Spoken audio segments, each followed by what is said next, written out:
Hello dear students. तो आज हमारा इंजीनियरिंग मैथमेटिक्स 1 में यूनिट नंबर 3 का लेक्चर नंबर 9 है और जो हमारा टॉपिक चल रहा है वो है मैक्सिमा एंड मिनिमा। तो आज हमारा मैक्सिमा एंड मिनिमा का सेकंड लेक्चर है। देखिए मैक्सिमा और मिनिमा की अगर हम बात करें, मैंने आपको लास्ट लेक्चर में ही बताया था कि मैक्सिमा और मिनिमा जो हम पढ़ते हैं maxima and minima for the function of one variable, जो कि आप लोग क्लास 12 में पढ़ चुके हैं। ये हमारा बीटेक में ये टॉपिक नहीं है। उसके बाद function maxima and minima for the function of two variable, और ये टॉपिक हम लास्ट लेक्चर में कंप्लीट कर चुके हैं। Maxima and minima for the function of two variable, तो वहां पर मैंने 4 बहुत इंपॉर्टेंट क्वेश्चन कराए थे मैक्सिमा एंड मिनिमा के, ठीक है, जिसमें हमारे वेरिएबल कितने थे? 2 वेरिएबल थे। आज से हम स्टार्ट करेंगे maxima and minima for the function of 3 और मोर वेरिएबल, ठीक है। तो आज हमारा ये टॉपिक स्टार्ट होगा और जहां पर 3 या 3 से ज्यादा वेरिएबल होते हैं, ठीक है, 3 या 3 से ज्यादा वेरिएबल होते हैं, वहां पर हम अप्लाई करते हैं लैग्रांजे मेथड ऑफ मल्टीप्लायर, ठीक है। तो बहुत ही इंपॉर्टेंट मेथड है for the maxima and minima of 3 and more variable. तो ये हम आज से स्टार्ट करेंगे। इंपॉर्टेंट इसलिए है क्योंकि एकेटीव एग्जामिनेशन में जनरली एक क्वेश्चन लैग्रांजे मेथड से हमेशा पूछा जाता है, ठीक है। तो इसलिए बहुत इंपॉर्टेंट मेथड है। तो चलिए स्टार्ट करते हैं आज हम अपना लैग्रांजे मेथड ऑफ मल्टीप्लायर। तो ध्यान रहे, लैग्रांजे मेथड ऑफ मल्टीप्लायर यूज होता है for the maxima and minima of 3 and more variable. जब भी वेरिएबल 3 या 3 से ज्यादा होंगे तो वहां पर हम मैक्सिमा एंड मिनिमा के क्वेश्चन को सॉल्व करेंगे लैग्रांजे मेथड ऑफ मल्टीप्लायर से, ठीक है। तो देखिए क्या है लैग्रांजे मेथड ऑफ मल्टीप्लायर, जरा देखते हैं उसको। देखिए this method is used to find the maximum and minimum value of a function, है ना, किसी भी फंक्शन। देखिए जो हमारा टॉपिक है मैक्सिमा एंड मिनिमा, हम वहां पर करते क्या है, हम वहां पर एक्चुअल में फंक्शन को ऑप्टिमाइज करते हैं, मतलब हम उसकी मैक्सिमम और मिनिमम वैल्यू को क्या करते हैं, कैलकुलेट करते हैं और प्रूव करते हैं कि वो फंक्शन कहां पर मैक्सिमम है और कहां पर मिनिमम है, ठीक है। तो ये मेथड भी देखिए, इस मेथड का भी क्या यूज है, this method is used to find the maximum and minimum value of a function of 3 और more variable in which all the variables are connected by some given relation। देखिए यहां पर जो वेरिएबल्स होंगे, एक तो हमारा फंक्शन होगा, ठीक है, जिसमें 3 या 3 से ज्यादा वेरिएबल्स होंगे। दूसरा हमें एक गिवन रिलेशन भी होगी, एक गिवन रिलेशन भी होगी जिसमें सभी वेरिएबल एक दूसरे से क्या होंगे, कनेक्टेड होंगे। तो यहां पर इस तरह की जो प्रॉब्लम होगी उसमें हम लैग्रांजे मेथड ऑफ मल्टीप्लायर लगा सकते हैं। अब लैग्रांजे मेथड ऑफ मल्टीप्लायर को यूज करने के लिए हमारे पास क्या क्या स्टेप होंगे, यानी कि इस मेथड के जो क्वेश्चंस होंगे उनको सॉल्व करने के लिए हमारे पास क्या क्या स्टेप है, वो स्टेप बाय स्टेप एक बार समझ लेते हैं। अगर ये देखिए, अगर आप स्टेप को ध्यान से समझिए, जो हमने स्टेप में लिखा है वही हम क्वेश्चन में भी करेंगे। तो चलिए बात करते हैं क्या करना है, स्टेप्स टू सॉल्व क्वेश्चन, यानी कि लैग्रांजे मेथड के ऊपर बेस्ड जितने भी क्वेश्चन होंगे उनको सॉल्व करने के लिए क्या क्या स्टेप्स हमें फॉलो करने हैं, जरा ध्यान दीजिए। देखिए सबसे पहले हम क्या करेंगे, हम क्वेश्चन को पढ़ेंगे और क्वेश्चन को पढ़ने के बाद हम वहां से आइडेंटिफाई करेंगे फंक्शन को। कौन से फंक्शन को? जिसको हमें अब मैक्सिमम या मिनिमम प्रूव करना है, या जिसकी हमें मैक्सिमम और मिनिमम वैल्यू कैलकुलेट करनी है। सबसे पहले क्वेश्चन को पढ़ने के बाद हमें उस फंक्शन को आइडेंटिफाई करना है, यानी कि हम सबसे पहले क्या करेंगे, आइडेंटिफाई द फंक्शन, ठीक है। ध्यान रखिए ये कौन सा फंक्शन है, ये वही फंक्शन होना चाहिए जिसको आपको मैक्सिमम या मिनिमम प्रूव करना है, ठीक है, या जिसकी मैक्सिमम और मिनिमम वैल्यू आपको कैलकुलेट करनी है, ठीक। उसके बाद क्या करेंगे, ये जो फंक्शन आपने आइडेंटिफाई किया है इस फंक्शन को fxyz मान लेंगे, ठीक है। अगर देखिए फंक्शन में वेरिएबल xyz है तो हम उस फंक्शन को क्या कहेंगे, fxyz, यानी कि जो हमारा फंक्शन है उसको हम fxyz मान लेंगे। तो फंक्शन टू बी ऑप्टिमाइज, देखिए यहां पर जो ऑप्टिमाइज वर्ड लिखा गया है, ऑप्टिमाइज का मतलब होता है मैक्सिमम और मिनिमम, मतलब ऑप्टिमाइजेशन में दोनों वर्ड आ जाते हैं, मैक्सिमम भी और मिनिमम भी। तो ऑप्टिमाइज हो गया मैक्सिमम मिनिमम, या फिर एक्सट्रीम वैल्यू का मतलब भी होता है मैक्सिमम और मिनिमम वैल्यू। तो मेरे ख्याल से पहला स्टेप सबको क्लियर हो गया होगा। क्वेश्चन को पढ़ के हमें फंक्शन को आइडेंटिफाई करना है और उसको एज्यूम करना है fxyz के इक्वल। पहला स्टेप हमारा कंप्लीट हो जाएगा। दूसरा स्टेप देखिए क्या है, उसके बाद हम क्वेश्चन में आइडेंटिफाई करेंगे रिलेशन को। देखिए अब एक चीज और ध्यान देना, जो फंक्शन है वो जरूरी नहीं कि क्वेश्चन में आपको गिवन हो सकता है फंक्शन आपको अपने आप ही लिखना पड़े। दूसरा जो रिलेशन है, रिलेशन भी कई बार गिवन होती है क्वेश्चन में, कई बार आपको अपने आप भी लिखनी होती है। तो हमें क्या करना है, क्वेश्चन में रिलेशन को आइडेंटिफाई करना है, क्वेश्चन में रिलेशन को आइडेंटिफाई करना है और उस रिलेशन को हम क्या मान लेंगे, phi x Y z equal to given relation. यानी कि यहां पर भी हमें क्या करना है, आइडेंटिफाई द रिलेशन। सबसे पहले आप क्वेश्चन में से रिलेशन को आइडेंटिफाई करेंगे और उसको फाई एक्स वाई जेड के इक्वल एज्यूम कर लेंगे, ठीक है ना। चलिए, तो हमारे दो स्टेप यहां पर कंप्लीट हो जाएंगे, फंक्शन हमें पता चल जाएगा, रिलेशन हमें पता चल जाएगी। अब देखिए तीसरा स्टेप बहुत इंपॉर्टेंट है, ध्यान दें यहां पर क्या करना है। देखिए तीसरा step, now consider the Lagrange function. अब आपको लैग्रांजे फंक्शन को कंसीडर करना है और ध्यान दीजिए ये लिखा है लैग्रांजे फंक्शन।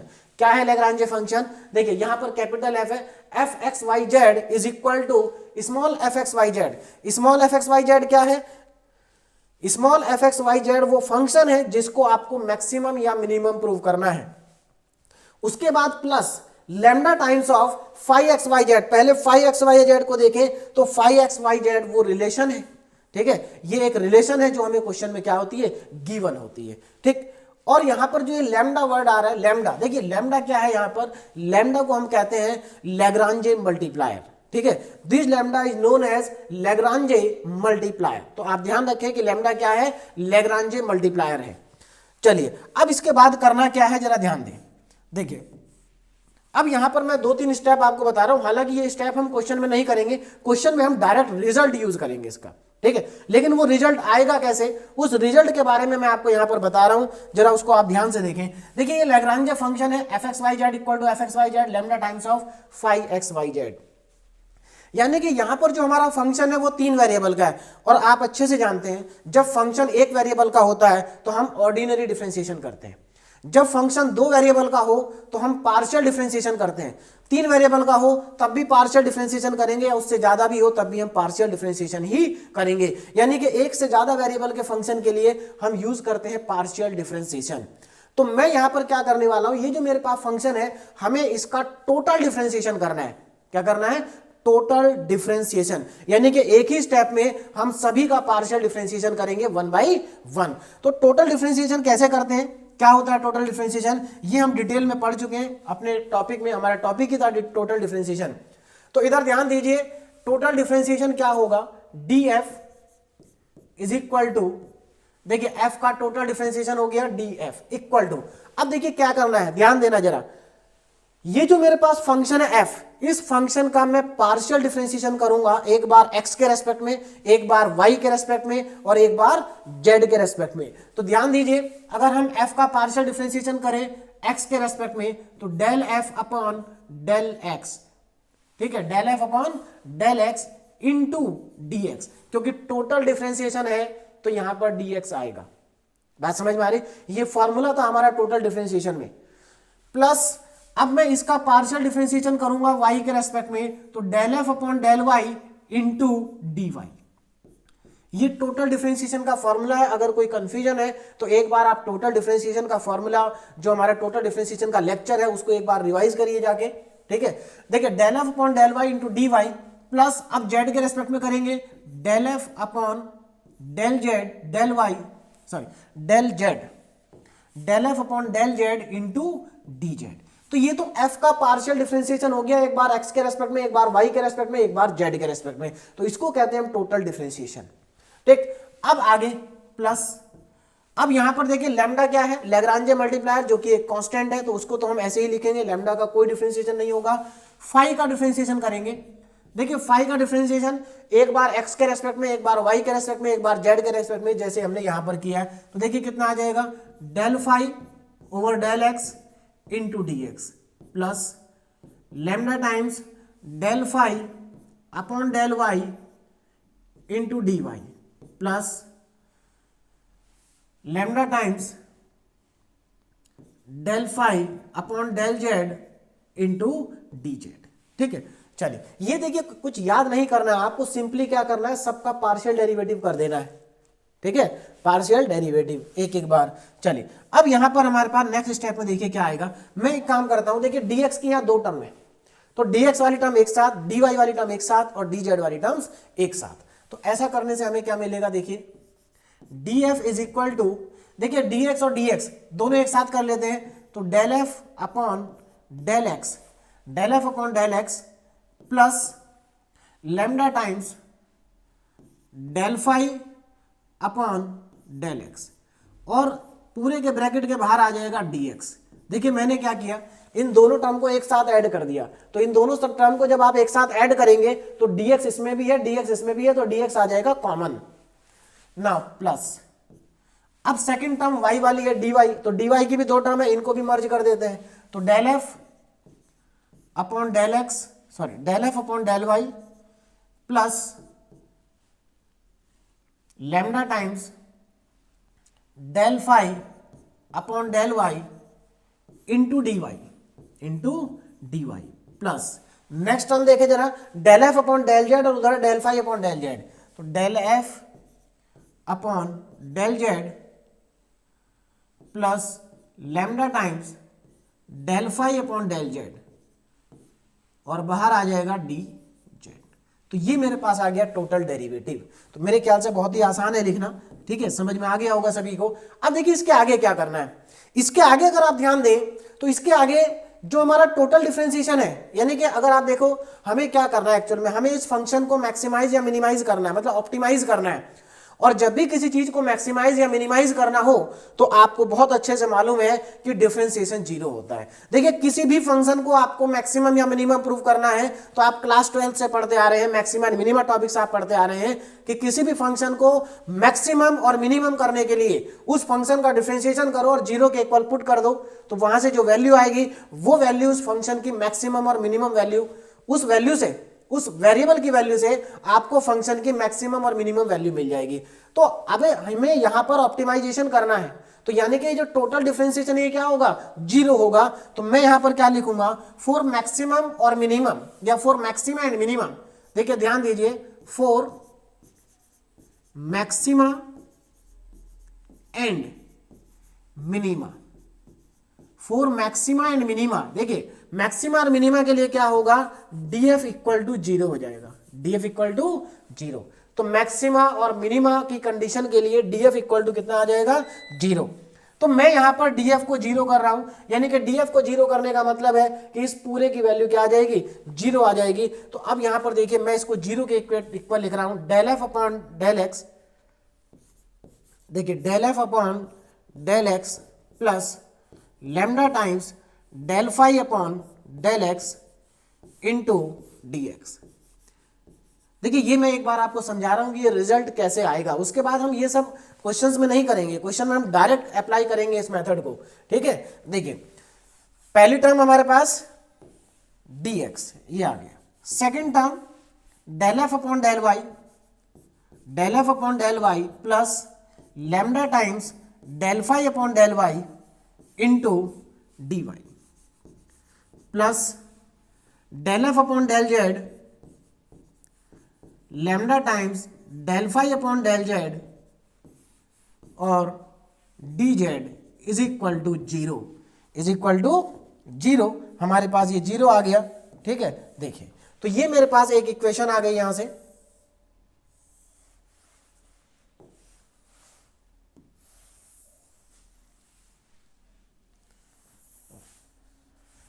चलिए तो यहां से हमें एक इक्वेशन मिल गई है, इंपॉर्टेंट इक्वेशन है ये, हमारे लिए बहुत इंपॉर्टेंट है, ठीक है। अब आगे देखें, अब देखो यहां पर ये हमारे पास, इसको हम लैग्रांजे आइडेंटिटी भी बोलते हैं, this is also known as Lagrange identity. तो इसी आइडेंटिटी का यूज करना हमें सभी क्वेश्चन में, इस लैग्रांजे आइडेंटिटी का यूज करना हमें सभी क्वेश्चन में। तो अब देखिए क्या आपको ये याद करना पड़ेगा, नहीं कोई जरूरत नहीं है, ठीक है। क्यों, क्योंकि हम क्या करेंगे, हमें जो लैग्रांजे फंक्शन गिवन होगा हम उस फंक्शन को आप पार्शियल डिफरेंशिएशन करेंगे, एक बार x के रेस्पेक्ट में, फिर y के रेस्पेक्ट में, फिर z के रेस्पेक्ट में, तो हमें डायरेक्ट अपने आप ही ये मिल जाएगा। तो इसको भी याद करने की जरूरत नहीं है, हालांकि हम सभी क्वेश्चन में इसको अप्लाई करेंगे लेकिन फिर भी हमें याद नहीं करना है। अब यहां पर देखिए जरा आप, यहां से आपको क्या मिलेगा, देखो यहां से जो इंडिविजुअल, देखिए ये वाला जो पार्ट है और ये पार्ट है और ये पार्ट है, ये आपस में इंडिविजुअल भी जीरो होंगे। क्यों होंगे जीरो? क्योंकि देखिए ये f जो गिवन फंक्शन है उसका पार्शियल डेरिवेटिव है, और आप जानते हैं जब हमें फंक्शन को मैक्सिमाइज करना है तो सभी फंक्शन का डिफरेंशिएशन क्या होना चाहिए? जीरो होना चाहिए। तो यहां पर ये इंडिविजुअल ये वाला पार्ट भी जीरो होगा, ये वाला पार्ट भी जीरो होगा, और ये वाला पार्ट भी जीरो होगा। तो यहां से हमें 3 इक्वेशन मिलेंगी। अब वो तीनों इक्वेशन मैं यहां पर लिख रहा हूं, आप लोग जरा ध्यान से देखें। देखिए पहली इक्वेशन क्या होगी? Del F upon del X, del F upon del X. देखें del F upon del x plus lambda times del phi upon del x is equal to zero. ये मेरे पास पहली इक्वेशन आ गई। देखिए इस पार्ट को जीरो कर देंगे, ठीक। दूसरी इक्वेशन हमें यहां से मिलेगी, इसको जीरो कर देंगे, यानी कि del F upon del Y plus lambda times del phi upon, थोड़ा नीचे लिखता हूं, देखिए ध्यान दीजिए, यहां से डेल एफ अपॉन, कंफ्यूजन हो जाएगा नहीं तो आपको, del F upon del x plus lambda times del phi upon del x is equal to zero, पहली इक्वेशन। दूसरी इक्वेशन यहां से मिलेगी, del F upon del Y plus lambda times del phi upon del Y plus del F upon, देखिए यहां से पहला part हमारा ये वाला जीरो हो गया, del F upon del Y plus lambda times del phi upon del y is equal to zero, second equation. और थर्ड इक्वेशन हो जाएगी del F upon del Z plus lambda times del phi upon del z is equal to zero. ये 3 equation हमें यहां से मिलेंगे, ठीक है। और इन्हीं तीनों इक्वेशन को हम यूज करेंगे आगे। देखिए किस तरह से यूज करना है उसको जरा ध्यान से देखें। देखो ये 3 इक्वेशन मुझे यहां से मिली, 1 2 सेकेंड इक्वेशन एंड ये है हमारी थर्ड इक्वेशन। इनका हम क्वेश्चंस में यूज करेंगे, कैसे यूज करना है उसको भी देखेंगे। तो ये हमारी इक्वेशन 1, ये हमारी इक्वेशन 2 और ये है हमारी इक्वेशन 3, ठीक है। इन तीनों इक्वेशंस का यूज करेंगे हम क्वेश्चंस में। अब यहां पर आगे देखें, अब नेक्स्ट स्टेप हमारा क्या होगा। ये सबसे इंपॉर्टेंट स्टेप है क्योंकि ये हमारी लैग्रांज आइडेंटिटी है जो हम सभी क्वेश्चन में यूज करेंगे इस आइडेंटिटी का। और यहां से हमें 3 इक्वेशंस मिलेंगी, इन तीनों इक्वेशंस को हम सॉल्व करेंगे, ठीक है। तीनों इक्वेशन को सॉल्व करेंगे और तीनों इक्वेशन को सॉल्व करके हमें क्या मिलेगा? Solve above equation two find stationary point. देखिए स्टेशनरी पॉइंट क्या है, स्टेशनरी वैल्यू क्या है? स्टेशनरी पॉइंट यहां पर वेरिएबल की वैल्यू आएगी हमारे पास, और जो वेरिएबल की वैल्यू आएंगी उन्हीं वैल्यू पर फंक्शन मैक्सिमम या मिनिमम होगा। तो एक्चुअल में हमें यहां पर क्या करना है, यहां पर solve above equation two find stationary point. Stationary point का मतलब है कि आपको यहां से x की वेरिएबल वैल्यू मिल जाएगी, y की वैल्यू आपको यहां मिल जाएगी और z की वैल्यू आपको यहां मिल जाएगी। ये तीनों वैल्यूज आप यहां मिल जाएंगे, ठीक है, x y एंड z, ठीक है। चलिए अब x y z हमारे पास आ गया। अब हमें क्या करना है? अब देखो यहां पर इस मेथड का एक ड्रॉबैक है। क्या ड्रॉबैक है जरा ध्यान से देखें। इस मेथड का ड्रॉबैक ये है कि जैसे हम function maximum and minimum for the function of 2 variable हमने पढ़ा था, तो वहां पर हमारे पास स्टेशनरी पॉइंट आ जाता था, x y z की वैल्यू आ जाती थी।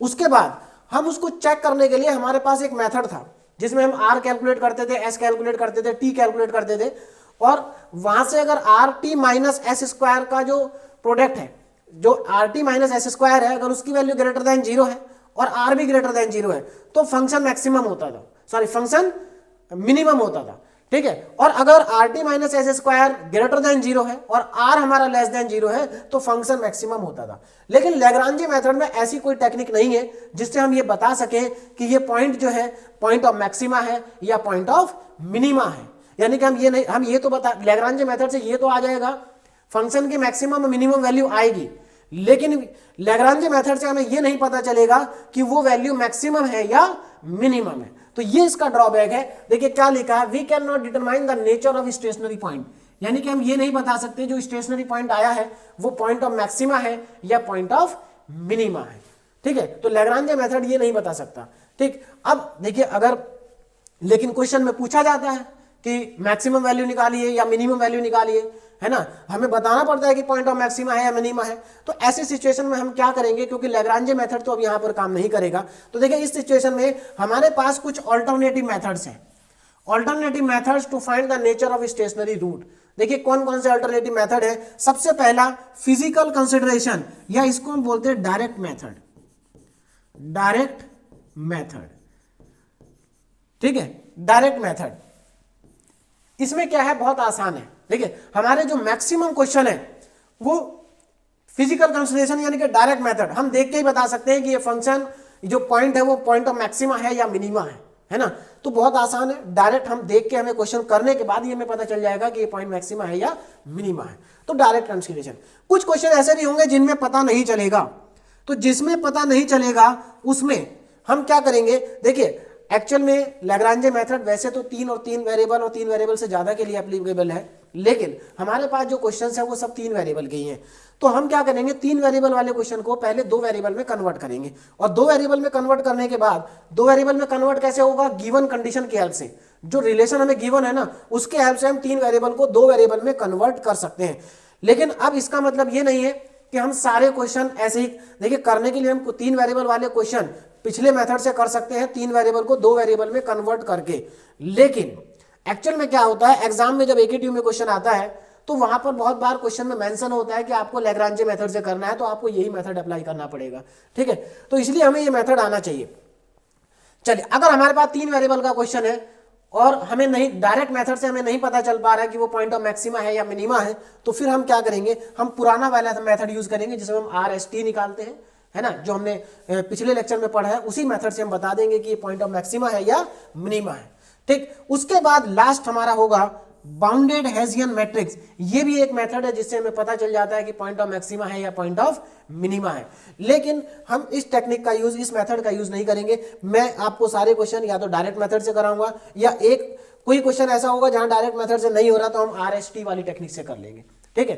तो थर्ड वाला मेथड हम नहीं पढ़ेंगे। अगर किसी को कहीं पर कॉलेज में कराया जाता है थर्ड मेथड, तो आप मुझे कमेंट करके बता सकते हैं। अगर आपको ये मेथड सीखना है तो आप कमेंट करिए, मैं आप लोगों को ये मेथड के, इस मेथड के ऊपर बेस्ड भी 1-2 क्वेश्चन करा दूंगा, ठीक है। चलिए अब हम चलते हैं आगे। नेक्स्ट हमारा स्टेप है find the maximum and minimum value of a function at the stationary point.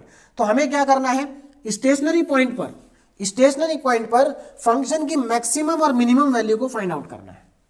जो हमारे स्टेशनरी पॉइंट आए हैं, पॉइंट ऑफ मैक्सिमा और मिनिमा, उन दोनों पॉइंट को, उन सभी पॉइंट्स को, जितने भी पॉइंट्स आते हैं उन सभी पॉइंट्स को हम क्या करेंगे, हमारे जो स्टेप नंबर 1 में जो हमारे पहला फंक्शन आया था, जो ओरिजिनल फंक्शन है हमारा, उसमें हम XYZ की वैल्यू पुट कर देंगे जो भी हमारी आई होंगी, और वहां से हमें मैक्सिमम या मिनिमम जो भी फंक्शन होगा उसकी वैल्यू हमें मिल जाएगी।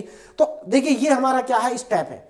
अगर हम इस स्टेप को फॉलो करेंगे तो हम यहाँ पर कोई भी क्वेश्चन इजिली सॉल्व कर पाएंगे, कोई दिक्कत नहीं होगी क्वेश्चन को सॉल्व करने में, अगर ये सारे स्टेप आपको अच्छे से आते हैं तो। चलिए अब इन स्टेप को क्वेश्चन में मैं अप्लाई करके दिखाता हूं, तो क्वेश्चन बहुत इजी हो जाएगा अगर आपको ये स्टेप आते हैं। देखिए क्वेश्चन क्या हमारे पास, ध्यान से देखिए क्वेश्चन को।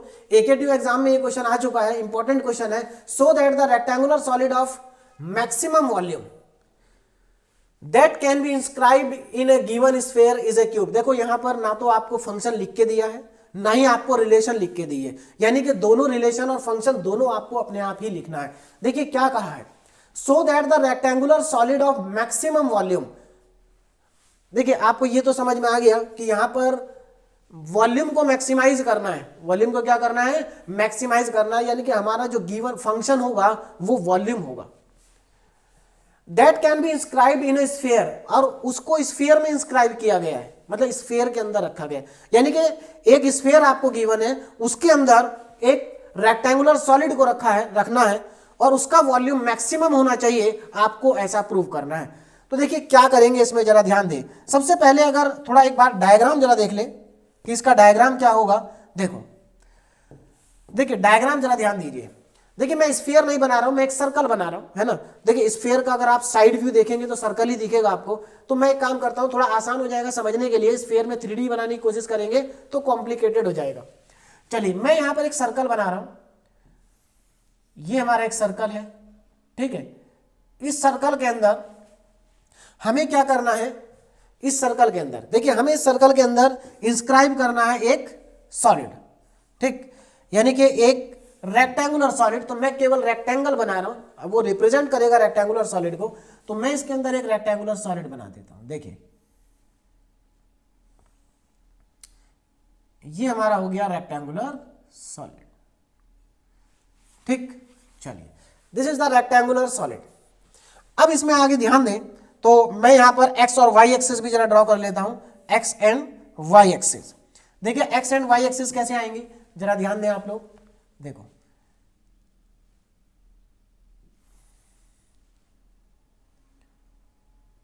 चलिए ये हमारी हो गई एक्स एक्सिस, वाई एक्सिस। ऐसे ही मैं ड्रॉ कर लेता हूं एक्स एक्सिस को, ये हमारी आ गई एक्स एक्सिस।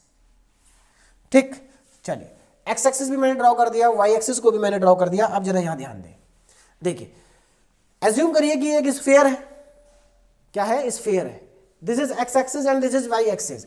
जो स्फीयर है हमारा, उसको हमने मान लिया कि उसका जो सेंटर है वो ओरिजिन पे है। कहां पर है सेंटर, ओरिजिन पे है। ठीक, अब आप इसमें देखें तो इसमें क्या कहा है, so that the rectangular solid of maximum volume that can be inscribed in A given sphere is a cube. हमें ये प्रूव करना है कि ये क्यूब है। देखिए रेक्टेंगुलर सॉलिड में और क्यूब में क्या अंतर होता है। रेक्टेंगुलर सॉलिड का मतलब है क्यूबॉइड, क्या है, क्यूबॉइड, जिसकी लेंथ, ब्रेड और हाइट तीनों अलग अलग होती है, एल, बी एंड एच। यहां पर क्यूबॉइड को हमें क्यूब प्रूव करना है। क्यूब की सभी साइड बराबर होती है, क्यूब के सारे सरफेस इक्वल होते हैं। क्यूबॉइड के सारे सरफेस इक्वल नहीं होते, क्यूबॉइड के सरफेस रेक्टेंगल होते हैं और क्यूब के सरफेस स्क्वायर होते हैं। तो एक काम देखिए, यहां पर ध्यान दें, ये हमारा रेक्टेंगल की लेंथ है, ये मान लेते हैं हम ब्रेड्थ है, और इसी तरह से हाइट भी होगी, क्या होगी, हाइट भी होगी। ठीक, अब यहां पर जरा आप लोग ध्यान देंगे, देखिए अगर मैं कोऑर्डिनेट के रेस्पेक्ट में देखूं, मान लेता हूं कि ये वाला जो पॉइंट है मेरा, या ये वाला जो पॉइंट है मेरा, ये एक्स वाई जेड है, क्या है, ये एक्स वाई जेड। तो अगर आप ध्यान देंगे ये डिस्टेंस हो जाएगा एक्स और ये नीचे वाला भी होगा एक्स, तो इसकी टोटल ये वाली जो डिस्टेंस है, सॉरी वाई होगा, वाई एक्सिस पे है ना, तो वाई होगा, ये भी वाई और ये भी वाई, तो इसकी टोटल ब्रेड्थ कितनी हो गई, 2y।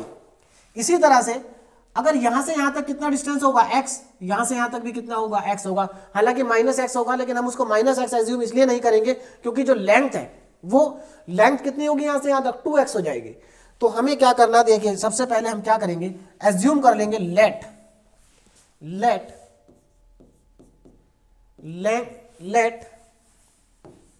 2x, 2y, 2z, 2x, 2y, 2z. Let 2x, 2y, 2z be the length, breadth and height of rectangular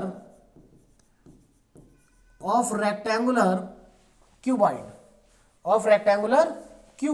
या रेक्टेंगुलर सॉलिड। अब देखिए यहां पर ध्यान देना, मैंने ये डायग्राम आपको क्यों बनाया, इसलिए बनाया क्योंकि मैंने यहां पर लेंथ, ब्रेड्थ और हाइट को 2x, 2y और 2z माना है, 2x, 2y and 2z। Actual में कुछ स्टूडेंट को ये समझ में ही नहीं आता कि हम 2x, 2y, 2z क्यों मान रहे हैं, हम x, y, z क्यों नहीं मान रहे, ठीक है ना। तो इसीलिए मैंने आपको डायग्राम से इस चीज को समझाने की कोशिश की है कि हम यहाँ पर 2x, 2y, 2z क्यों मान रहे हैं। क्योंकि देखो यहाँ पर जो डायग्राम बना है, इसमें ये डिस्टेंस y और नीचे वाला भी y, तो ये कितनी होगी लेंथ, 2y। इसी तरह से ये 2x, अब क्योंकि ये 3D फिगर है तो इस डायरेक्शन में जो लेंथ होगी इसकी वो क्या होगी, 2z होगी। यानी कि लेंथ होगी 2x, ब्रेड्थ होगी 2y और हाइट होगी 2z। तो मेरे ख्याल से अब आपको समझ में आ गया होगा कि हम यहां पर लेंथ, ब्रेड्थ और हाइट को 2x, 2y, 2z क्यों मानते हैं। तो देखिए अब अगर कोई भी सॉलिड किसी स्फीयर के अंदर या किसी भी दूसरे पार्ट के अंदर अगर इंस्क्राइब्ड है, तो अगर वो क्यूबॉइड है, सॉलिड है, तो आप उसकी लेंथ को 2x, 2y और 2z ही एज्यूम करेंगे। चलिए ये डायग्राम आपको एग्जाम में बनाना कंपलसरी नहीं है, इसको बनाना जरूरी नहीं है, ये मैंने आपको केवल समझाने के लिए बताया है कि हमने इसको 2x, 2y, 2z क्यों बनाया है। चलिए अब आगे देखिए,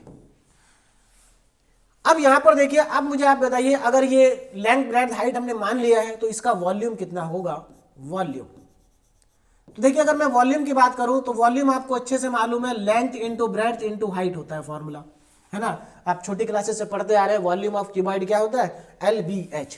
तो यहां से मुझे क्या मिल जाएगा, वॉल्यूम इक्वल टू L कितना है, 2x into 2y into 2z।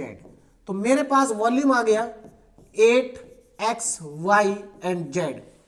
अब जरा ध्यान देंगे, पहला स्टेप हमारा क्या था कि सबसे पहले फंक्शन को आइडेंटिफाई करो, और जो आपने फंक्शन आइडेंटिफाई किया है उसको एज्यूम कर लो किसके equal, f x Y z के इक्वल। तो हमारा ये तो हमारी इक्वेशन नंबर 1 आ गई, इसको मैं इक्वेशन 1 डाल देता हूं, और यहां पर मेरे पास F x Y and Z is equal to आ गया 8xy जेड। तो मेरे ख्याल से पहला स्टेप हमारा कंप्लीट हो गया, हमने फंक्शन को आइडेंटिफाई भी कर लिया है ना, और उसको एफ एक्स वाई जेड के इक्वल पुट भी कर दिया, तो पहला स्टेप मेरा कंप्लीट। नाउ दूसरा स्टेप, आइडेंटिफाई द रिलेशन। अब रिलेशन भी यहां पर गिवन नहीं है, कोई बात नहीं, रिलेशन हमें मालूम है, ये स्फीयर है, स्फीयर की इक्वेशन हमको मालूम है। भाई स्फीयर की इक्वेशन क्या होती है, देखिए अगर आप लोगों को स्फीयर की इक्वेशन याद नहीं है तो सर्कल की इक्वेशन तो अच्छे से याद होगी कि x square plus Y square is equal to are square होता है। X square plus Y square is equal to are square, radius में कैपिटल आर ले लेता हूं, तो ये हमारी सर्कल की इक्वेशन होती है, आप लोगों ने क्लास 12 में बहुत जगह इसको यूज किया होगा। स्फीयर में क्या अंतर आ जाएगा, इसी में एक जेड को और ऐड कर दीजिए, तो this is the equation of sphere. तो हम यहां पर क्या लिखेंगे, इक्वेशन ऑफ स्फीयर, और यही हमारी गिवन कंडीशन होगी, इक्वेशन ऑफ स्फीयर। तो इक्वेशन ऑफ स्फीयर कितनी है, एक्स स्क्वायर, अब जरा ध्यान देंगे इक्वेशन ऑफ स्फीयर पे, x square plus Y square plus Z square is equal to are square, this is equation number 2। और जो गिवन कंडीशन है उसको हम क्या एज्यूम करते हैं कि वो हमारे पास है फाइव एक्स वाई जेड, तो यहां से इसको मैं क्या मान लूंगा, phi x Y and Z is equal to x square plus Y square plus Z square. तो ये मुझे देखिए फाइव एक्स वाई जेड भी मिल गया और मुझे एफ एक्स वाई जेड भी मिल गया। पहले दो स्टेप हमारे कंप्लीट हो गए, हमने रिलेशन को आइडेंटिफाई कर लिया और उसको हमने फाइव एक्स वाई जेड के इक्वल पुट भी कर दिया, ठीक है ना। एक मिनट, यहां पर थोड़ा सा आर भी तो रह गया हमारे पास। देखिए इसको पहले एक काम करिए, x square plus Y square plus Z square minus r square, पहले आप इसको इस फॉर्म में कन्वर्ट करेंगे, आर को भी तो लेफ्ट साइड में लाएंगे, अब लिखेंगे इसको। तो अब हमारे पास क्या हो गया, phi x Y z, phi x comma Y comma Z is equal to x square plus Y square plus Z square minus r square. तो हमारे दो स्टेप कंप्लीट हो गया। अब हम चलते हैं अपने नेक्स्ट स्टेप पे। देखिएगा नेक्स्ट स्टेप क्या होगा, है ना। देखो तो नेक्स्ट स्टेप की अगर मैं बात करूं अब, तो स्टेप नंबर 3 था consider the Lagrange function. Consider the Lagrange function, तो हमें लैग्रांजे फंक्शन को कंसीडर करना है, लैग्रांजे फंक्शंस को कंसीडर करना है। तो चलिए कंसीडर करते हैं। कंसीडर्ड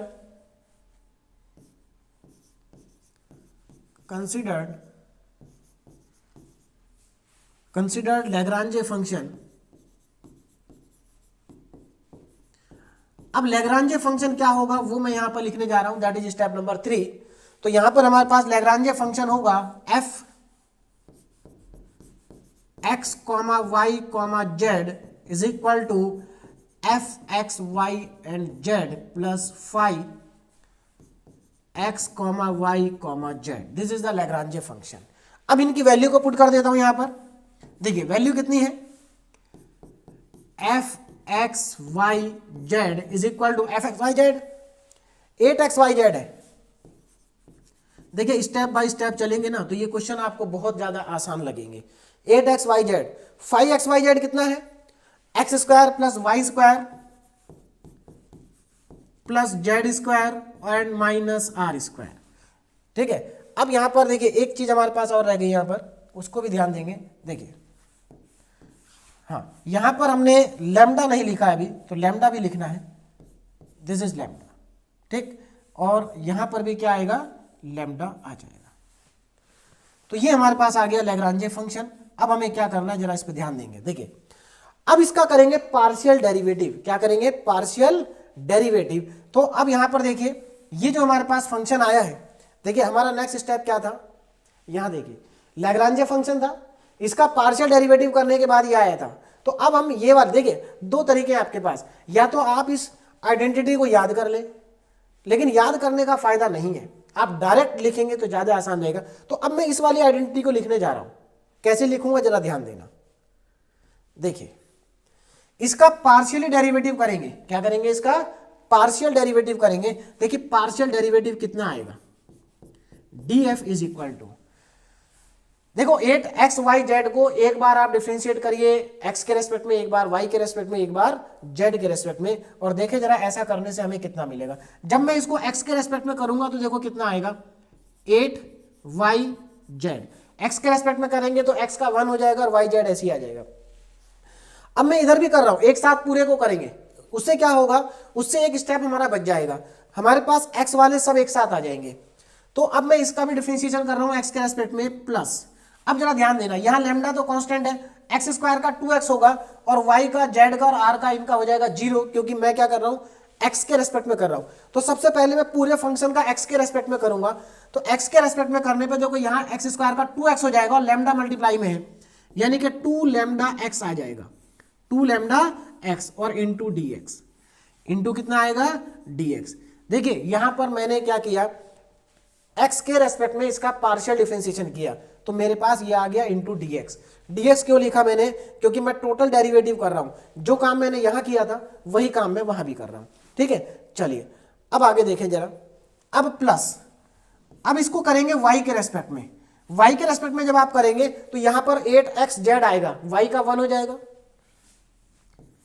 8xz प्लस इधर देखो कितना आएगा, इधर देखो लैम्डा तो मल्टीप्लाई में है, वाई स्क्वायर, देखिए एक्स स्क्वायर का 0, जेड का 0, आर का 0, वाई स्क्वायर का 2y, तो 2 लैम्डा वाई और इनटू में dy प्लस थर्ड टर्म देखें जरा ध्यान से। देखिए थर्ड टर्म जेड के रेस्पेक्ट में करेंगे तो जेड तो नहीं आएगा, जेड का 1 हो जाएगा, 8xy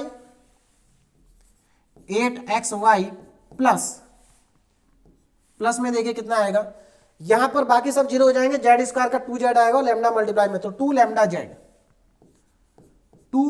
जेड और बाहर आ जाएगा dz, बाहर कितना आएगा dz। तो ये हमारे पास आ गया। अब देखो यहां पर आपको क्या करना है, now for maxima and minima, for maxima and minima, देखिए इससे क्या फायदा होगा, आपको कुछ भी कोई आइडेंटिटी याद नहीं करनी है, कोई फॉर्मूला याद नहीं करना है। फॉर मैक्सिमा एंड मिनिमा, अब आप क्या करेंगे, मैक्सिमा एंड मिनिमा के लिए क्या करेंगे, इन सबको अलग अलग 0 रखेंगे, तीनों ब्रैकेट को क्या रखेंगे 0 रखेंगे, जैसा कि मैंने आपको बताया था थर्ड स्टेप में। चलिए तो नेक्स्ट स्टेप में इसको मैं 0 रख रहा हूं। अब आप लोग ध्यान देंगे, हम इसको 0 रखने जा रहे हैं, देखो तो इसको 0 रखेंगे। पहली वाली टर्म क्या है, 8yz plus 2 lambda x, 8yz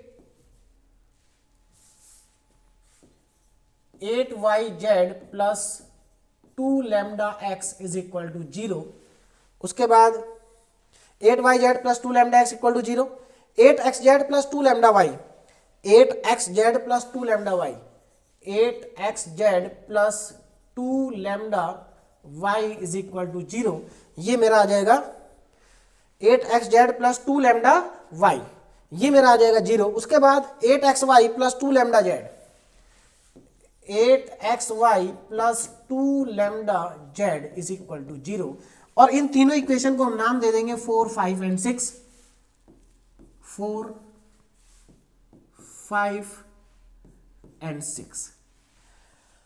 अब क्या करना है, देखो अगर अब आप ध्यान दें तो हम स्टेप पे अगर हम बात करें, अगर हम स्टेप की बात करें तो हमने क्या लिखा था, solve the above equation two find stationery point, यानी कि अब इन इक्वेशन को सॉल्व करना है। कितनी इक्वेशन है हमारे पास, 3 ये, और जो पहली और दूसरी इक्वेशन है उसकी भी हम हेल्प लेंगे। जो हमारी फर्स्ट और सेकंड इक्वेशन है, ये फर्स्ट है और ये सेकंड है, इसकी भी हेल्प हम लेंगे। तो इन दोनों की भी हेल्प लेंगे और ये तीनों की हेल्प लेंगे, मतलब इन पांचों इक्वेशन को हमें सॉल्व करना है और पांचों इक्वेशन को सॉल्व करके हमें ये प्रूव करना है कि ये जो रेक्टेंगुलर सॉलिड है ये क्यूब है। अच्छा एक बात बताइए, ये रेक्टेंगुलर सॉलिड क्यूब कब होगा, ये रेक्टेंगुलर सॉलिड क्यूब तभी हो सकता है जब यहां पर लेंथ, ब्रेड्थ और हाइट तीनों बराबर हो जाए, L equal to b equal to h, तभी तो ये क्यूब होगा। भाई क्यूबॉइड को अगर क्यूब प्रूव करना है तो L B H को बराबर प्रूव कर दो तो आपका क्वेश्चन प्रूफ हो गया। तो हम यहाँ L B H को बराबर प्रूव करेंगे। उसके लिए हमें XYZ को फाइंड करना पड़ेगा। तो चलिए फाइंड करते हैं इन सभी इक्वेशन की हेल्प से। देखो बहुत आसान है इसको फाइंड करना। कैसे? सबसे पहले आप क्या करें, इसको मल्टीप्लाई करें। अच्छा एक बात और ध्यान से सुने, देखिए यहां पर जो मैंने आपको स्टेप बताए हैं आपको वही स्टेप फॉलो करने हैं, उससे इधर उधर बिल्कुल नहीं जाना है, ठीक है। यानी कि सभी क्वेश्चन में यही स्टेप फॉलो होंगे। अगर कुछ नया होगा तो वो नया होगा इन इक्वेशन को सॉल्व करना। इक्वेशन को सॉल्व करने के यहाँ पर तरीके अलग अलग हो सकते हैं, अलग अलग क्वेश्चन में हम अलग अलग तरीके से सॉल्व करेंगे, ठीक है। लेकिन ये पांचों इक्वेशन को हम इजीली सॉल्व कर लेंगे। सॉल्व करना कैसे आएगा आपको ज्यादा से ज्यादा क्वेश्चन प्रैक्टिस करने होंगे। लैग्रांजे मेथड के कम से कम 5 to 6 क्वेश्चन तो मैं आपको यहां पर कराऊंगा, उसके बाद 4-5 क्वेश्चन आपको प्रैक्टिस के लिए दूंगा। अगर आप इतने क्वेश्चन कर लेंगे तो मुझे नहीं लगता कि कोई भी क्वेश्चन आपका एकेटिव में आएगा और वो आपसे ना हो। तो चलिए इनको सॉल्व करते हैं जरा। क्या करना है सबसे पहले, देखो यहां पर एक अच्छी चीज क्या होती है ना, अगर आप इसको देखिए यहाँ वाई जेड है, यहाँ एक्स जेड है, यहाँ एक्स वाई है। अगर आप इस इक्वेशन को x से मल्टीप्लाई कर दे, क्योंकि इसमें x नहीं है, इसमें y नहीं है तो इसको y से मल्टीप्लाई कर दो, इसमें z नहीं है तो इसको z से मल्टीप्लाई कर दो। इससे फायदा क्या होगा, ये तीनों चीज इक्वल हो जाएंगी और फिर हमें इनको सॉल्व करना आसान हो जाएगा। तो मैं यहाँ पर क्या लिखने जा रहा हूँ, देखिए जरा ध्यान से। देखिए यहाँ मैं बार बार बोल रहा हूँ, यहाँ पर इन इक्वेशन को हम कई तरीके से सॉल्व कर सकते हैं। तो मैं आपको काफी सारे क्वेश्चन बताऊंगा, मैं आपको सारे तरीके बता दूंगा क्या क्या सॉल्व करने के तरीके हैं। चलिए तो अब मैं क्या कर रहा हूं, मल्टीप्लाई, अब ध्यान देंगे नेक्स्ट स्टेप पे, मल्टीप्लाई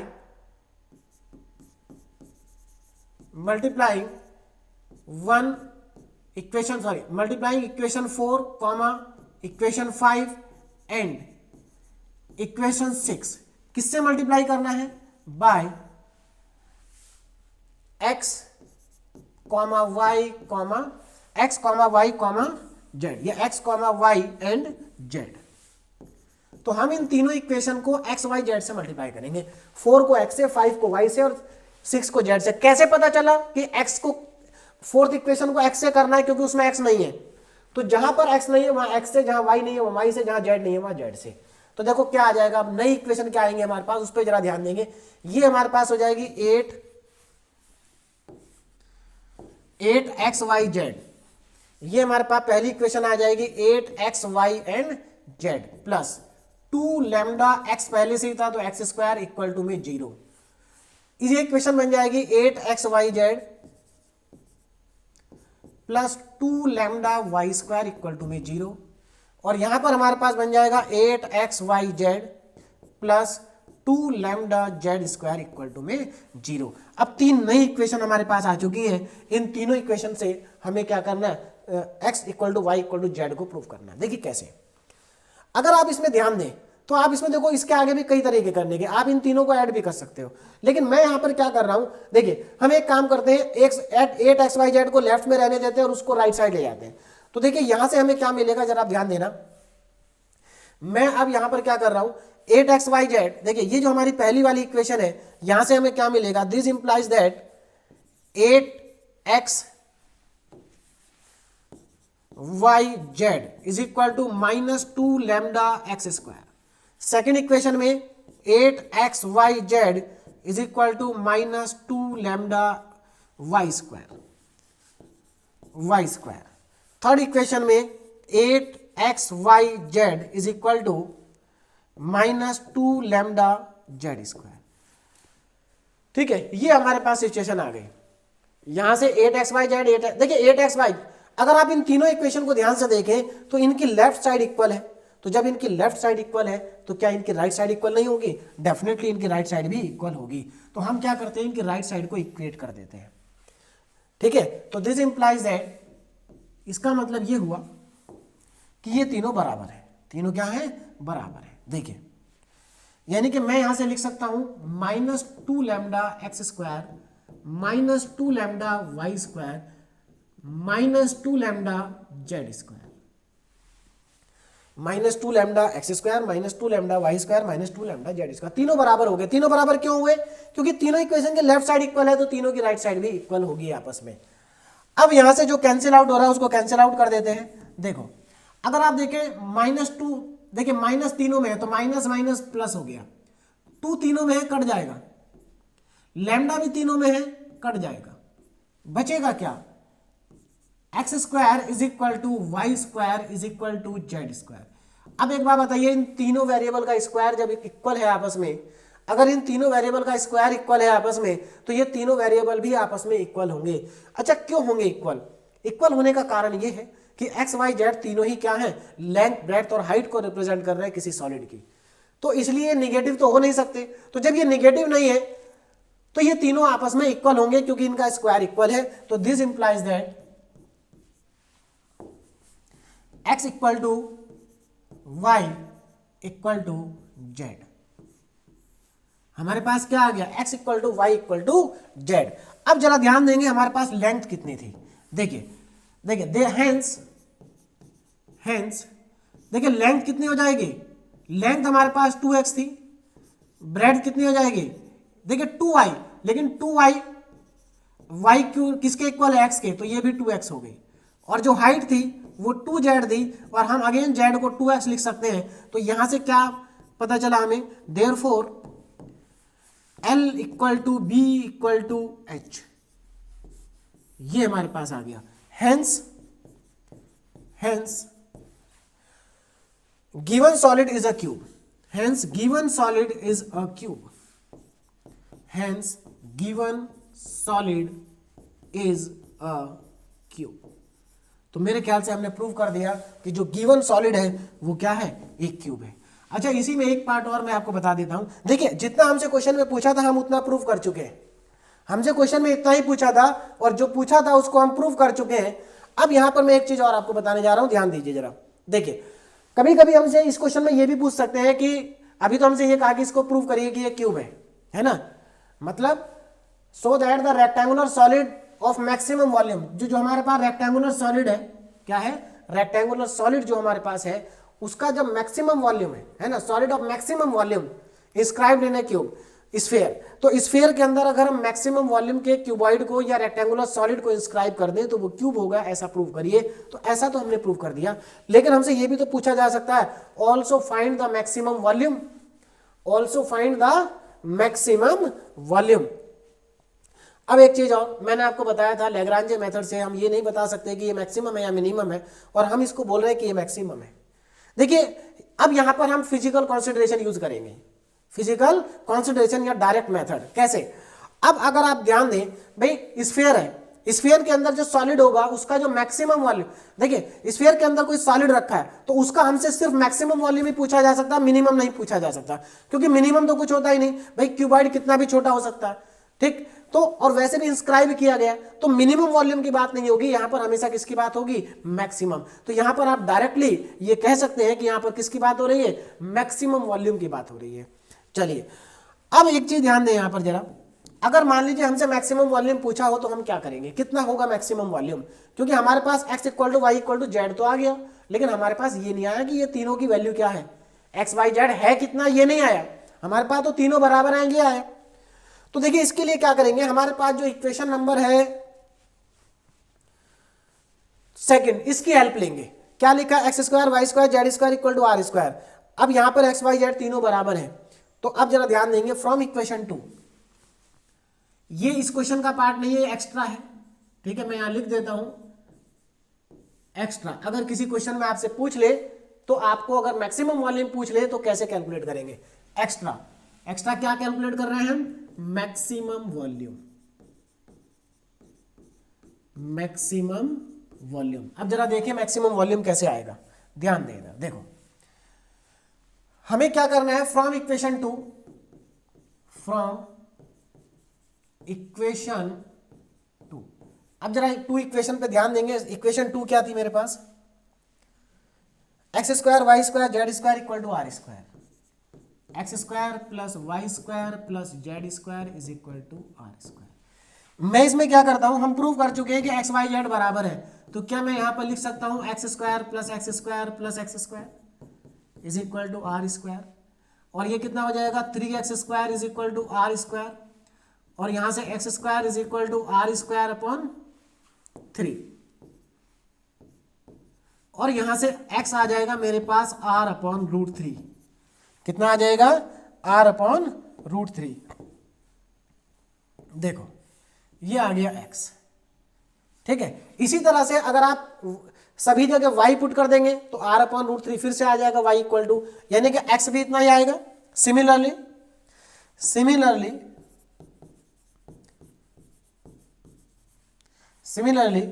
मेरे पास जो y है, y is equal to also r upon root three और z equal to r upon root three. तो x y z तीनों ही हमारे पास क्या आ जाएंगे, ये देखिए तीनों आ गए। तो देखिए ये है एक्स वाई जेड की वैल्यू और तीनों वैल्यू बराबर है। क्यों? क्योंकि क्यूब है।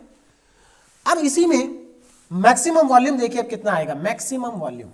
अब जरा ध्यान देंगे मैक्सिमम वॉल्यूम पे। मैक्सिमम वॉल्यूम कितना आ जाएगा, मैं इधर साइड में लिख रहा हूं मैक्सिमम वॉल्यूम, मैक्सिमम वॉल्यूम। देखिए ये पार्ट आपसे पूछा नहीं है क्वेश्चन में, लेकिन आपको एक ही क्वेश्चन से सारे क्वेश्चन, देखिए सभी क्वेश्चन में यही करना है हमें। तो मैक्सिमम वॉल्यूम कितना होगा, इसके लिए हम हेल्प लेंगे इक्वेशन नंबर 1 की। v इक्वल टू कितना है 8xyz, तो v इक्वल टू हमारे पास है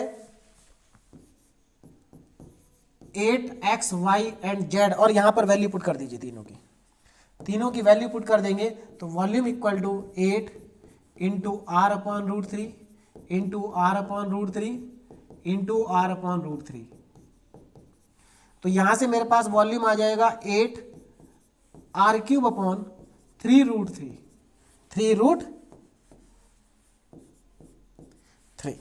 तो ये मेरे पास यहां पर फाइनली आंसर आ गया। ठीक, ये लीजिए maximum volume, this is the maximum volume. तो मेरे ख्याल से एक ही क्वेश्चन से आप लोगों को पूरा लैग्रांजे मेथड क्लियर हो गया होगा, है ना, क्योंकि बाकी क्वेश्चन में कुछ अंतर नहीं है, सिर्फ कैलकुलेशन बदलेगी, बाकी स्टेप बिल्कुल नहीं बदलेंगे। हम बिल्कुल इसी प्रोसीजर से आगे बढ़ेंगे, ठीक है। और मैंने इसमें जितना, देखिए आपसे केवल इतना पूछा था, मैंने इसको आगे भी करा दिया। अगर आगे भी पूछ लेते हैं इस क्वेश्चन में तो वो भी हम कर सकते हैं, ठीक है। चलिए अब आगे चलते हैं क्वेश्चन नंबर 2 पे। देखिए सेकंड क्वेश्चन क्या है, find the volume of the largest rectangular पैरेललोपाइड that can be inscribed in the ellipsoid. देखिए अब यहां पर हमें ये इलिप्सॉइड की इक्वेशन गिवन है।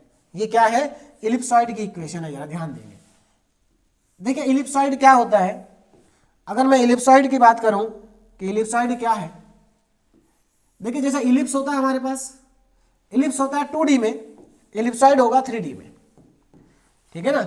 अगर आप लोगों को मालूम है इलिप्स कैसे बनता है, इलिप्स बनता है इस तरीके से, ये इलिप्स होता है, या तो ये हॉरिजॉन्टल इलिप्स है, वर्टिकल इलिप्स भी होता है, ठीक। यहां पर इलिप्सॉइड है, इलिप्सॉइड में क्या होगा, एक 3D हो जाएगा। जैसे इलिप्स की इक्वेशन आपको मालूम होगी, x² + a² क्लास 12 में बहुत ज्यादा यूज किया है इसका, इज इक्वल टू 1। ये इलिप्स होता है। इसी में अगर z और जोड़ दीजिए, z वाला 3D है ना, तो z भी ऐड हो जाएगा, तो z² / c² कर देंगे तो ये इलिप्सॉइड बन जाएगा। यानी कि इलिप्सॉइड एक 3D फिगर है। क्या है, 3D फिगर है। अब इसका डायग्राम मैं आपको नहीं बनवा रहा हूं, क्योंकि मेरे ख्याल से पहला जो मैंने डायग्राम बनवाया था उसी से अब सारी पिक्चर आपको क्लियर हो जाएगी। देखिए क्या है, find the volume of largest rectangular parallelopiped. अब फिर से एक रेक्टेंगुलर पैरेललोपाइड का मतलब है पैरेललोग्राम की शेप में है, एक रेक्टेंगुलर हमारे पास क्यूबॉइड ही एक तरीके का, ठीक है ना। उसको क्या किया गया है, इलिप्सॉइड में इंस्क्राइब किया गया है। अब ये जो इलिप्सॉइड है, देखिए इलिप्स की फॉर्म में होता है, लेकिन 3D में होता है। किसमें होता है, 3D में। तो उसके अंदर एक पैरेललोपाइड रखा गया है। तो हमें क्या करना, find the volume of largest rectangular parallelopiped. अब ध्यान देना, इसमें केवल ये प्रूव नहीं करना कि वो लार्जेस्ट है या मैक्सिमम है, आपको वो वॉल्यूम भी फाइंड आउट करना है। यानी कि पिछले क्वेश्चन में नहीं फाइंड करना था, लेकिन मैंने आपको कराया था, लेकिन यहां पर फाइंड भी करना है, ठीक है। और इस बार उन्होंने कंडीशन लिख के दी है, ये कंडीशन है, ये गिवन कंडीशन है। इक्वेशन इस बार इलिप्सॉइड की लिख के दी है, पिछली बार हमें लिखना पड़ा था। तो यहां पर इलिप्सॉइड की इक्वेशन लिख के दी गई है, और आप इसको ध्यान रखें इलिप्सॉइड की इक्वेशन को, क्योंकि अगर मान लीजिए बाई चांस क्वेश्चन में ना दी हो तो आप अपने आप लिख पाए। चलिए स्टार्ट करते हैं। तो सबसे पहले क्या करना है, फंक्शन को आइडेंटिफाई करना है। फंक्शन को क्या करना है, आइडेंटिफाई करना है। तो देखो यहां पर पैरेललोपाइड है, फिर से पैरेललोपाइड का जो वॉल्यूम होगा वो L × B × H ही होगा, L × B × H होगा।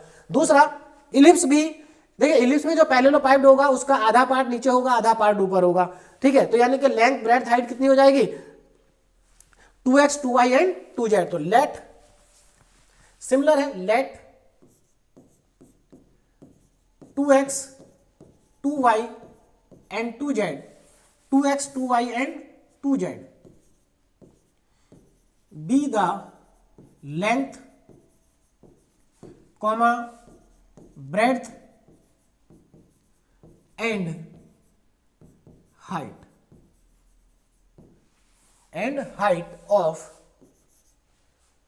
of rectangular parallelepiped तो हमने लेंथ ब्रेड्थ और हाइट को क्या मान लिया 2x 2y एंड 2z। अब जरा ध्यान दें, अगर ये लेंथ ब्रेड्थ हाइट है तो वॉल्यूम कितना हो जाएगा? Volume L into b into h, length breadth and height. और कितनी है लेंथ? लेंथ हमारे पास है 2x 2y 2z, तो v is equal to 2x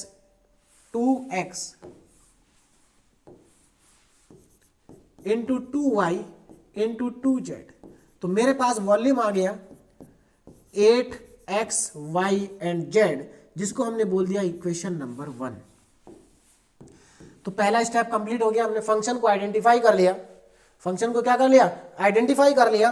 और अब इसको किसके इक्वल पुट कर देंगे? f of x comma y comma z के इक्वल पुट कर देंगे। तो ये आ गया मेरा 8x y z। पहला step complete. Now step number 2, देखिए स्टेप 2 क्या होना चाहिए? अब स्टेप 2 यहां पर क्या होना चाहिए? स्टेप 2 के लिए हम रिलेशन तो इस बार गिवन है, तो यहां पर इस रिलेशन को लिख लेंगे x square upon A square plus Y square upon B square plus Z square upon C square is equal to 1, is equal to 1। तो z square upon C square is equal to 1। इसको left में ले आएंगे, तो left में लाने के लिए क्या करना है देखें जरा, एक्स स्क्वायर अपॉन ए square plus Y square upon B square plus Z square upon सी स्क्वायर और माइनस 1 इज इक्वल टू में 0, इज इक्वल टू में 0। और ये अच्छा, इसको हम इक्वेशन 2 नाम देंगे। तो हमारे पास इक्वेशन 1 और 2 आ गई, हमने 2 स्टेप हमारे कंप्लीट हो गए। ना अब नेक्स्ट स्टेप देखो जरा, अब क्या करना है? हमारे पास दोनों स्टेप आ गए, 2 स्टेप पूरे हो गए। अब हम थर्ड स्टेप पे चलेंगे, है ना, और क्या करेंगे? Considered Lagrange function, considered Lagrange function. Lagrange function को कंसीडर करने जा रहे हैं हम, देखिए जरा ध्यान से। हाँ, क्या होगा लैग्रांजे फंक्शन? तो देखिए f x Y and Z is equal to f of x comma Y comma z plus lambda times phi x comma Y comma z. ये हमारा लैग्रांजे फंक्शन हो गया। मैं यहां पर इसकी वैल्यू पुट कर देता हूं, देखें जरा जल्दी से। तो f x comma Y comma Z is equal to F x Y z कितना है? देखिए ध्यान देना जरा, f x Y z 8x y z, 8x y z को यहां रख देते हैं, प्लस लैम्डा टाइम्स 5 कहां गया हमारे पास? ये रहा, ये जो लास्ट वाला है ये 5 की वैल्यू है, ठीक है। तो इसको हम 5 एज्यूम कर लेंगे। चलिए, तो हमारे पास कितना आ गया? X lambda times x square upon A square plus Y square upon B square plus Z square upon C square and minus 1। देखिए जो लास्ट वाली लाइन थी इसको मैंने लिखा नहीं था, एक बार लिख देता हूं 5 के इक्वल। तो यहां पर लिख देता हूं 5x comma Y comma Z is equal to कितना है? एक्स स्क्वायर अपॉन ए square plus Y square upon B square plus Z square upon सी स्क्वायर।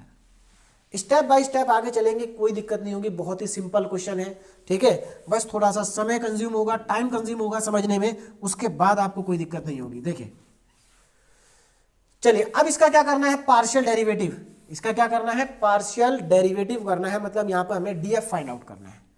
देखिए जरा, डीएफ इज इक्वल टू कितना आएगा? देखिए इसको x के रेस्पेक्ट में करेंगे तो 8y और z आ जाएगा, 8y एंड z आ जाएगा। उसके बाद प्लस इधर x के रेस्पेक्ट में करेंगे, देखो कितना आएगा? लैम्डा तो ऐसे ही रहेगा और x स्क्वायर का 2x हो जाएगा, तो यानी कि 2 लैम्डा x अपॉन ए स्क्वायर प्लस, अच्छा ये आ गया हमारे पास dx। कितना आ गया? dx। ठीक है। उसके बाद y के रेस्पेक्ट में करेंगे तो y के रेस्पेक्ट में y का 1 हो जाएगा 8xz प्लस y के रेस्पेक्ट में करेंगे y को छोड़ के बाकी सबका 0, तो यहां पर आ जाएगा 2 lambda y upon B square into में dy प्लस। अब आगे देखें प्लस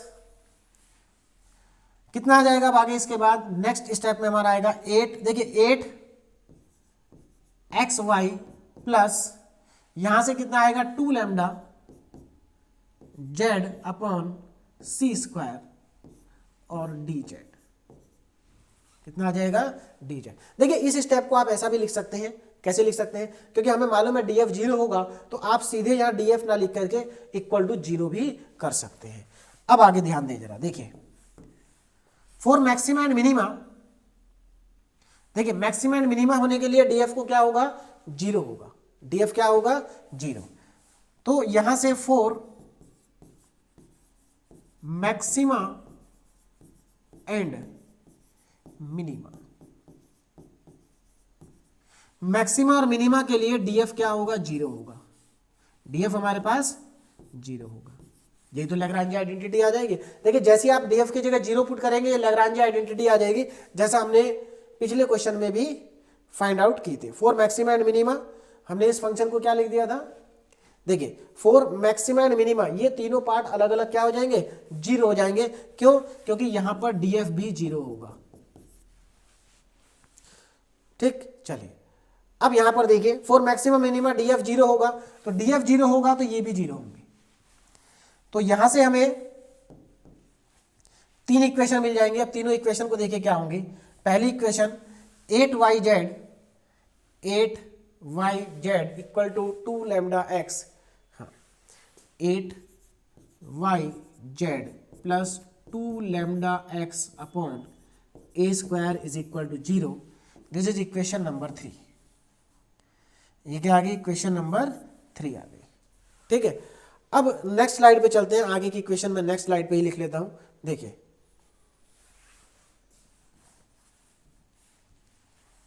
देखिए इस इक्वेशन को भी नेक्स्ट स्लाइड पे लिखता हूं। 8yz प्लस 2 लैम्डा स्क्वायर, यहां लिख देंगे 8yz plus 2 lambda x upon a square is equal to 0, है ना।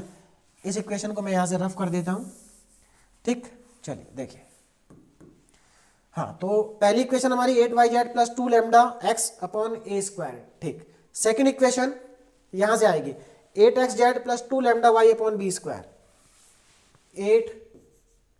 8xz plus 2 lambda y upon b square is equal to 0, lambda y upon b square. तो lambda y upon b square 8xz। ठीक,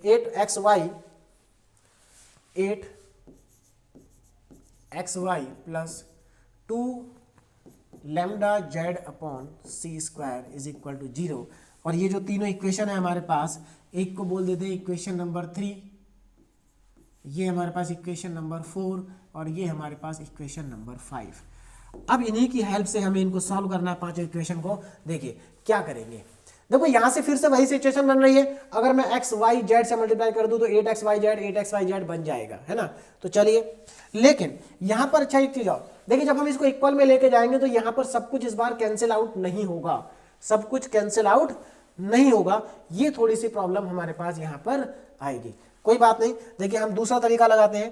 क्या कर सकते हैं हम इसमें, मल्टीप्लाई, पहले तो हम मल्टीप्लाई करेंगे ही, मल्टीप्लाइंग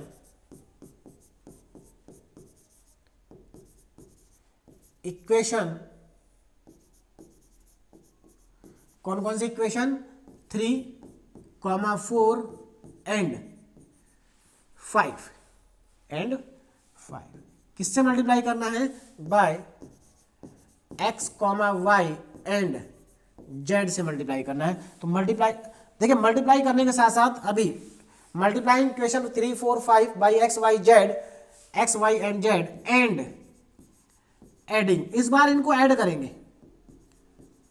इस बार क्या करेंगे, ऐड करेंगे। ऐड करने से क्या फायदा होगा, देखो ऐड करने से फायदा देखो क्या होगा।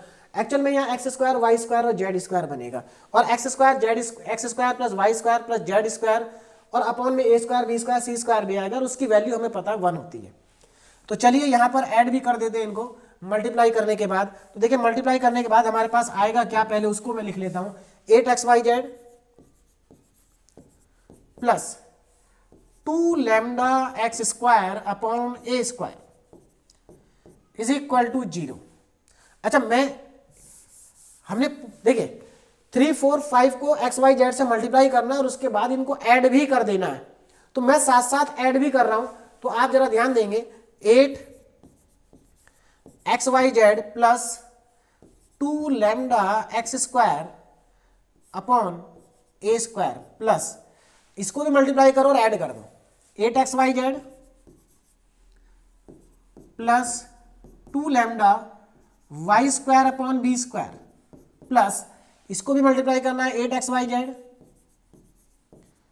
प्लस 2 लैम्डा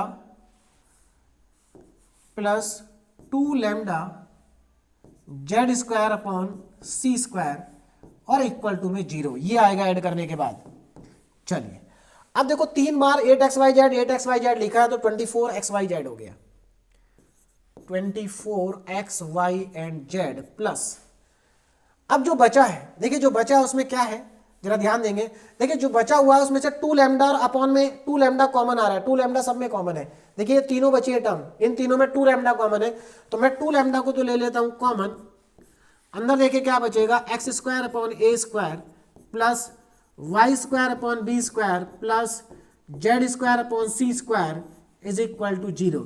देखिए इससे फायदा क्या हुआ, इससे फायदा ये हुआ इसकी वैल्यू 1 है। क्यों है 1, देखो कहां गया, ये रहा, x square upon A square Y square upon B square Z square upon C square equal to 1 जो हमें गिवन था, इसीलिए हमने इसको इक्वेशन 2 माना है। ठीक है, तो यहां से इसकी वैल्यू 1 पुट कर देंगे तो हमारे पास नेक्स्ट स्टेप में देखिए क्या आ जाएगा। अब यहां पर मेरे पास आएगा 24xyz प्लस 2 लैम्डा। देखिए ये जो सारे अलग अलग तरीके हैं सॉल्व करने के, ये आप सब सीख जाएंगे। अगर आपके पास, अगर आप क्वेश्चन सॉल्व करते जाएंगे तो ये आपको बहुत आसान लगने लगेगा। देखिए जरा, ठीक, चलो देखिए अब इसके बाद देखिए जरा, तो हमारे पास यहां से लैम्डा आ जाएगा। लैम्डा कितना आ जाएगा, जरा लैम्डा को कैलकुलेट करते हैं। देखिए लैम्डा कितना आएगा, तो lambda equal to 2 lambda is equal to minus 24xy and z, 2 से कट जाएगा 12 टाइम्स, तो मेरे पास लैम्डा की वैल्यू आ गई माइनस 12xy एंड जेड। अब क्या करेंगे इस वैल्यू का, देखो इस वैल्यू को आप इक्वेशन 3 में पुट कर दे, एक बार 3 में, एक बार 4 में, एक बार 5 में। तो जब आप 3 में पुट करेंगे तो आपको x की वैल्यू मिल जाएगी, 4 में पुट करेंगे y की वैल्यू मिल जाएगी और 5 में पुट करेंगे तो z की वैल्यू मिल जाएगी। तो put lambda in third equation में, देखिए क्या आ जाएगा, 8yz। अब देखो जरा 8yz तो हमारे पास था 2 की जगह, लैम्डा की जगह मैं माइनस 12 पुट करूंगा तो पहले तो प्लस माइनस माइनस हो जाएगा, प्लस माइनस माइनस।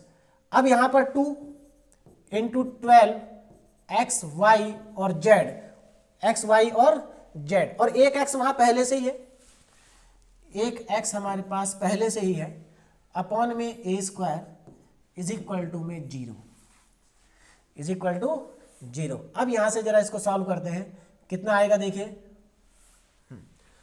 हमने 8yz प्लस 2 लैम्डा, लैम्डा कितना था हमारे पास, हाँ माइनस 12xyz। अब मैं इसको एक काम करता हूं, राइट साइड में ले जाता हूं, तो ये मेरे पास आएगा 8yz is equal to 24x square y z, ये आ जाएगा अपॉन में ए स्क्वायर। अब इसको जरा सॉल्व करते हैं, देखते हैं कितना आ रहा है। सॉल्व करने के बाद देखो 8 से ये कैंसिल आउट हो गया 3 टाइम्स, एक y से एक y कैंसिल हो गया और एक z से एक z कैंसिल हो गया। क्या बचा हमारे पास, यहाँ 3x स्क्वायर, देखिए यहाँ बचा 1, इधर बचा 3x स्क्वायर अपॉन ए स्क्वायर। तो यहाँ से x स्क्वायर अगर मैं निकालूंगा तो x square is equal to a square upon 3 और x की वैल्यू आ जाएगी a upon root 3, a upon root 3 मेरे पास x की वैल्यू आ जाएगी, ये आ गया x। ठीक है, अब क्या करेंगे, अब y को निकालेंगे। किसको निकालेंगे, y को। देखिए अब इसी वैल्यू को अगर आप पुट कर देंगे यहां पर तो y की वैल्यू आ जाएगी, और y की वैल्यू आएगी b/√3। कितनी आएगी, b/√3। तो मैं यहां पर एक काम करता हूं, देखिए b/√3 आपके पास वैल्यू आ जाएगी, b/√3। ठीक, चलिए देखिए, तो अब लैम्डा को पुट करें किसमें, पुट, या सिमिलरली भी लिख सकते हैं। सिमिलरली, देखिए मैं यहां पर सिमिलरली लिख रहा हूं, आप एक बार पुट करके देख लेना, सेम वैल्यू आएंगे। तो सिमिलरली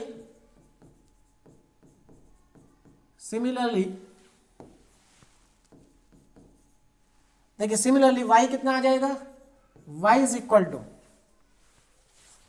देखिए सिमिलरली y, अब यहां से y की वैल्यू निकालेंगे तो यह आएगी b/√3, b/√3।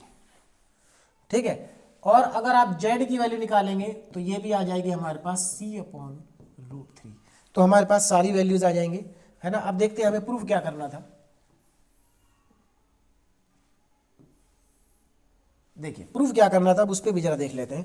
देखो हमें प्रूफ करना था, find the volume of largest rectangular पैरेललोपाइड that can be inscribed in the ellipsoid. जो इस इलिप्सॉइड के अंदर सबसे बड़ा पैरेललोपाइड रखा जाएगा उसका वॉल्यूम कितना होगा, वो वॉल्यूम निकालिए। ठीक है, तो हमारे पास यहाँ पर एक्स वाई जेड तीनों आ गया। अब एक बार यहाँ पर ध्यान दीजिएगा, हमने एक्स वाई जेड तीनों निकाल लिए।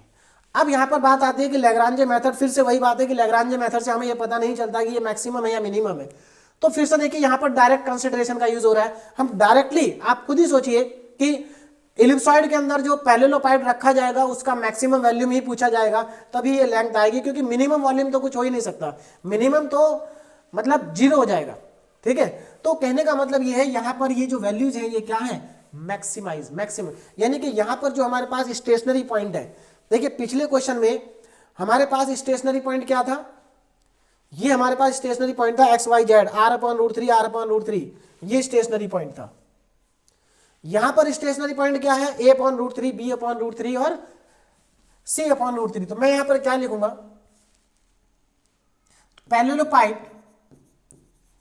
पैरेललोपाइड हैज मैक्सिमम वॉल्यूम।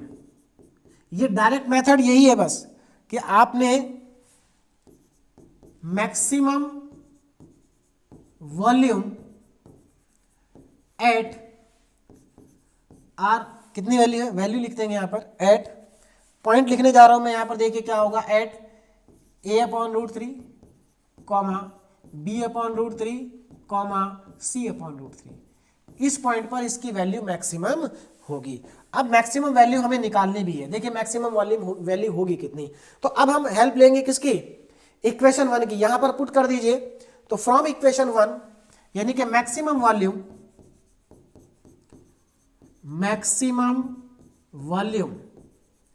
कितना होगा, देखें जरा ध्यान से, v is equal to 8x y and z, और यहां पर अब जरा वैल्यू को पुट कर देंगे। तो देखिए वैल्यू सब्स्टिट्यूट करने के बाद कितना आएगा उस पर जरा ध्यान देंगे। देखिए जब आप x y z की जगह ये सब वैल्यू रखेंगे तो abc आ जाएगा और नीचे 3√3 आएगा। तो यानी कि ये वैल्यू आएगी 8abc/3√3। This is the maximum volume. ये क्या है, मैक्सिमम वॉल्यूम है। ठीक, तो ये हमारा मैक्सिमम वॉल्यूम भी क्या हो गया, प्रूव हो गया। तो इस तरह से हम सभी क्वेश्चंस को सॉल्व कर सकते हैं। ठीक है, तो यहां से हमें लैग्रांजे मेथड से नहीं पता चल रहा है कि वॉल्यूम मैक्सिमम है या मिनिमम है, लेकिन इन क्वेश्चंस में क्योंकि बॉडी इंस्क्राइब्ड है तो हम डायरेक्टली बता सकते हैं कि ये जो वॉल्यूम है ये मैक्सिमम ही है, मिनिमम नहीं होगा। क्यों नहीं होगा मिनिमम, क्योंकि किसी भी, चाहे वो स्फीयर हो या इलिप्सॉइड हो या कोई और बॉडी हो, किसी के अंदर अगर दूसरी बॉडी को रखेंगे तो हमेशा उसका मैक्सिमम वॉल्यूम ही पूछा जाएगा, मिनिमम की बात कभी होगी ही नहीं। चलिए, तो दोनों क्वेश्चन हमारे कंप्लीट हो गए हैं, है ना। बहुत इंपॉर्टेंट क्वेश्चन है, दोनों ही AKTU में आ चुके हैं। एक प्रैक्टिस क्वेश्चन है आपके लिए, है ना। इस क्वेश्चन को आप अपने आप प्रैक्टिस करें, नहीं होगा तो आप कमेंट करें कि आपसे नहीं हुआ है, क्योंकि इसके जैसे क्वेश्चन मैं आपको, देखिए सिंपल क्वेश्चन है और इसके जैसे और भी क्वेश्चन मैं आपको अगले लेक्चर में कराऊंगा। अगले लेक्चर में हम ज्यादा क्वेश्चन सॉल्व करेंगे, ठीक है। और मैं आपको इस लैग्रांजे मेथड के ऊपर बेस्ड जितने भी टाइप के क्वेश्चन है सब आपको सॉल्व करा दूंगा, बस आपको प्रैक्टिस करनी है। Okay, thank you so much.